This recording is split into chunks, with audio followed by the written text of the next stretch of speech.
আমাদের বন্ধুরা কিভাবে কাজ করে সাইদি এলাকার ও হাই। তো আমরা সকালবেলা তখন সকাল 6টা বাজে তা করাচ্ছি কাজে।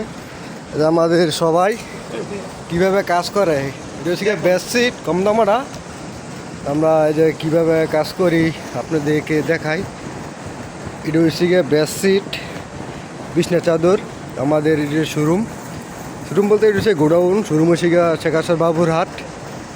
তো এখানে আমাদের সারা বাংলাদেশে এখান থেকেই মাল যায়, সারা বাংলাদেশও বিক্রি করা হয়, ডাইরেক্ট সেল হয় আমাদের এখান থেকে। তো দেখেন কিভাবে কাজ করে, এই যে কীভাবে। তো এটি আমরা বিছনার চাদরটি কাটিং দিতেছি, এরকম হবে যে এরকমভাবে থান তৈরি করবো আমরা, ঠিক আছে। কীভাবে কাজ করে যেখানে আরেকজনে কাপড় ফেলাইতেছে সুন্দর এই যে এইগুলি ড্যাঙ্গেতে না আসে বান্ডেল আমরা কেটে সুন্দর করে কাটিং করি, গুনে পুরো এরকমভাবে থান তৈরি করবো আমরা, এই যে এরকমভাবে থান তৈরি করব। তো যাই হোক, আপনারা ভালো থাকবেন, একটু শেয়ার করে দিবেন বেশি বেশি করে।